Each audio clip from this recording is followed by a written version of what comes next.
Здравейте, аз съм този, който изключва влагоабсорбатора. Здравейте, аз съм тази, която го включва. Не да знам. Нещо чупливо. Толкова Нещо, ми е нещо такова разчупено. Толкова ми е Се проклюци. Здравейте, аз съм тази, която не може да отвори вафлата. Дария. Здравейте, аз съм Дария и не мога да вдигам тежки неща. Let's end this quickly, please. Добре, може да говориш нещо, защото аз тук си говоря. Опитвам се да развивам идеи, а ти ми мълчиш. И ми правиш физиономии и чупки. Опитвам се.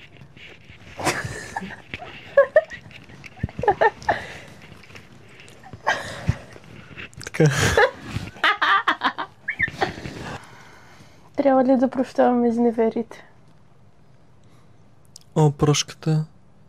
Прошката е интересна тема. Според тебе трябва ли да прощаваш? Би ли простил изневяра? То мисля, че като цяло темата за прошката може да разгърнем. Но да, може да почнем с изневярата. Добре. Трябва да почнем от там какво за тебе е изневяра. Изневярата може да е дори мисловна, в смисъл дори ментална. Не е нужда да е физическа. Може да е само за това ти да си мислиш за някого по определен начин. Това е достатъчно. Нали, тя не е видима, но Да, обаче вече като си мислиш за това нещо, а физически после да се изрази. ами да, то технически всичко започва От мисловното и след това... материалното. Да. Какво искаш да кажеш за прошката? Според мен това с прошката на ситни заговезни е малко позорско. Или поне се е превърнал особено, защото не знам, някакси всички изведнъж се сещат за прошката и че могат да дават прошка на ситни заговезни. Иначе другите 364 години от годината сме... Нали? Тоест ти говориш за това, че някои хора представят визията за набожни или така вярващи, да, религиозни, и същото време начинът им на живот е... Далеч от това, което всъщност е в социалните мрежи. Ето може дори не в социалните мрежи, тук цяло може да е в самия живот, нали, просто да са тотална противоположност на уж нещата, които вярват. Защото за мен религията не е нещо, което трябва да се изопучава в социалните мрежи и да се снимаш с икони. Хай, днеска съм на църква, запалих свещичка. Или пък на Велика събота да ми обикалите църквата и да ми се качвате в Инстаграм. Това е позорско. А след това да отиваш на чалготека или на кръчма. What she said. Да, малко е фейк. Много. Позорско. Да. Защото според мен религията не е нещо, което може да си го оставиш за себе си. Като да кажем, това е за връзката. Не е нужно да го показваш наляво и надясно в социалните мрежи. Защото когато хората... Това е също към тази тема, че когато хората показват връзката си в социалните мрежи, нали, никой не е казал, че не може да се показва и така нататък. Просто за мен е някакси фейк, когато вие седите двамата и вместо да си отделяте време един на друг, се снимате и така нататък. Вие пак може да се снимате, ама да си го оставите един за друг. Много хора вече са забравили границата между личния живот и социалните мрежи. Да. Може би тази тема може да го обсъдим. Да, в други епизод.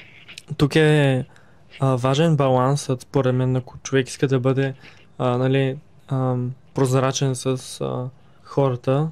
Особено, може би, ако е по-известен, има повече влияние, да намериш баланса между това, хем да си прозрачен с хората и да показваш и плюса и минуса на нещата, и в същото време да може да запазваш тази личната част на живота, тази, която не е нужда да се показва, но все пак да не изкривяваш някакси визията, която показваш на хората, до такава степен, че да е супер нереалистично и супер далеч от това всъщност, което е. Свършиха ми сълзите.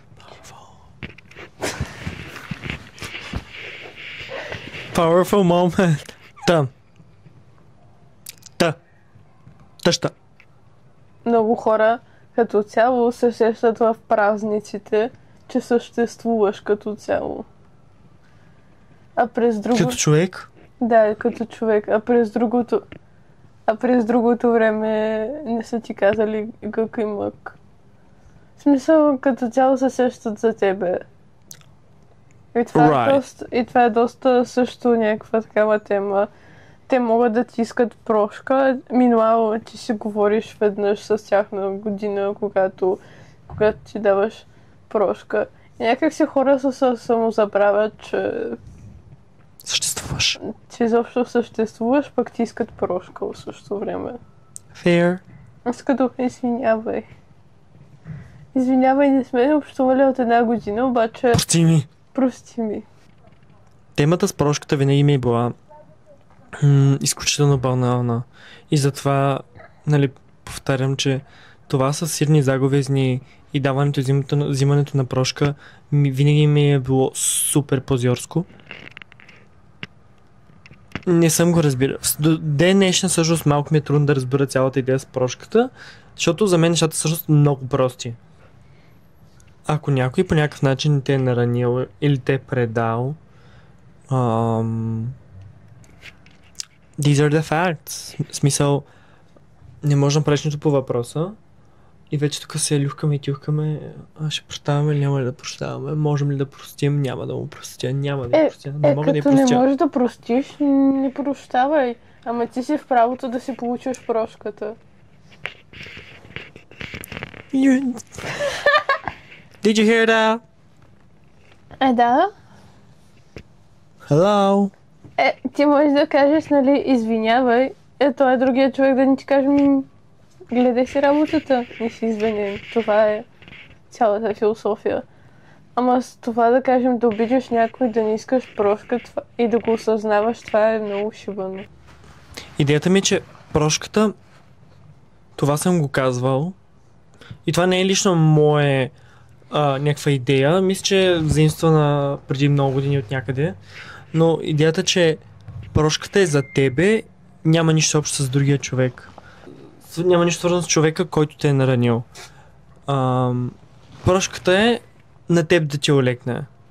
В смисъл, най-вероятно трябва време, за да човек да премине през емоциите и да осъзнае всичко и да премине през, нали, целият процес на приемане и така нататък. Прощаването не означава забравяне или да се направиш, че нищо не е случило, просто някакси за мен е приемане на фактите, продължаваш въпреки това, но това не означава, че, нали, този човек остава в живота ти. Тоест ти си правото да кажеш, ти направи това или този човек е направил така, приемам го, не го прощавам. Защото какво означава да го простиш? Точно това никога не съм разбирал. В смисъл, то е станало, приемаш го, продължаваш. Нали? Да, или го приемаш, или не го приемаш. Да, в смисъл това е... Приемането е прощаване. Really? Да. Да. Май трябва да видя в Википедия какво означава прошката. Да го приемеш означава да го простиш, защото като не го приемеш, не го прощаваш. Най-абсурдният въпрос за мен е, ще ми простиш ли? А по същия начин, перефразирано, ще го приемеш ли? It's the same shit. Ще ми простиш ли? Малко ми звучи като... Ще играем ли заедно още? Добре, ще бъдем ли приятели? Ако не го приемаш, значи не го прощаваш. Ако го приемаш, значи преминаваш напред. Това не означава, че да, но... не е станало. Точно това е. Въпросът ще ми простиш ли ми звучи като си затвориш ли очите за това или по-скоро ще го приемаш ли и ще може ли да продължим по-старому се, да продължим нататък. При което съм като... No, of course not.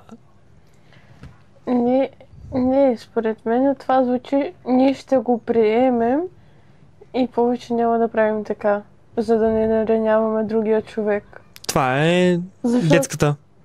Това е детската градина. Кое? Това. Защо? Може би аз смятам прошката, когато става дума Като за нещо... църквата, като свещичка в църквата. Anyway. Приемам прошката като главно за някакви по-големи неща, но дори да е за някакви по-древни неща, не можем сега тук да се питаме по 100 пъти на седмица, прощаваш ли ми, прости ли ми, ще си простим ли? Аз не ти говоря за 100 пъти, аз ти говоря веднъж на годината. Бах му. И че по календар трябва да... Оляхца. Дъното. Другото абсурдно с прошката. Че тебе какво те интересува дали другия ти прощава? То няма нищо общо с тебе. It's all about them and not you. Или по-скоро... It's all about и двамата. Ако си на ранения, it's all about you. Ако ти си наранил, it's all about you. It's all about them. И дали те ще ти простят? Ти нямаш работа в тази работа. Защо да нямаш? Ти какво можеш да направиш? Като нараняваш някой, как да нямаш работа в това нещо? Нямаш работа, като става дума за прошка. Ти седиш там. Добре, наранил си някого и си като... Да, ти... се! Не става дума за извинения. Добре, каква е разликата между извинение и прошката според тебе тогава? Има разлика. Добре, каква е разликата? Извинението е, освен че приемаш и нали, отбелязваш, така да кажем, грешката си, нали, и показваш съжаление, че си я направил. Прошката е просто отново за самия човек. Извинението идва от този, който е сгрешил, който е наранил. Прошката може да дойде само единствено от този, който е бил наранен. Вярвам, че... Какво вярваш? Вярвам, че прошката е проблем за и на човека, който е бил наранен по някакъв начин. Извинението е проблем на този, който е сгрешил, който е наранил. Според мен пак е едно и също, честно казано. Прошката е, ти каза приемане. Прошката ти може да я приемеш и да не я приемеш. Извинението също може да го приемеш и да не го приемеш. Не схващам каква е разликата. Прошката няма приемане от неприемане. Прошката, ето, нали, точно пак се връщам към това. Прошката, тъй като е за теб самия, другия не може да я приеме или отхвърли. Защото то няма нищо общо свързано с него, то е изцяло свързано с теб самия, ти дали ще простиш на този, който те е наранил. Добре, извинението пак ли не е ли пак същото, или го приемаш, или не го приемаш? Извинението може да го приемеш, можеш и да не го приемеш. Прошката също. Не, защото Защо? прошката няма нищо общо с другия. Извинението има общо с другия. Добре, каква е разликата? Сериозно не схващам.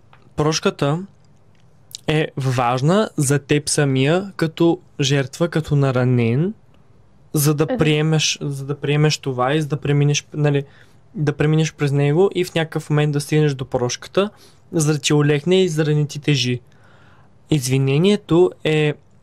Добре, а когато се извиняваш, не се ли извиняваш до някаква степен, за да те олекне и защото се почувствал виновен, че си наранил другия човек? Може да не се почувстваш виновен, това е другото. Нали, това е... Да, това е още по-голям проблем. Но ако говорим, нали, за извинение с чувство на вина, извинението е отговорност на теб като човек, който си наранил, освен да приемеш грешката си, нали, да рефлектираш над това, което си сторил, как е накарал другия да се почувства и да предприемеш стъпка, нали, да му се извиниш, нали, т.е. по този начин му показваш, че ти пука за него и че виждаш последствията от действията си и ги приемаш. Т.е. си направил някаква... Според мен малко се препокриват едно с другото. Има тънка граница. Не знам, аз не сващам разликата. Чухте ли я? Чухте ли я? Чухте ли я?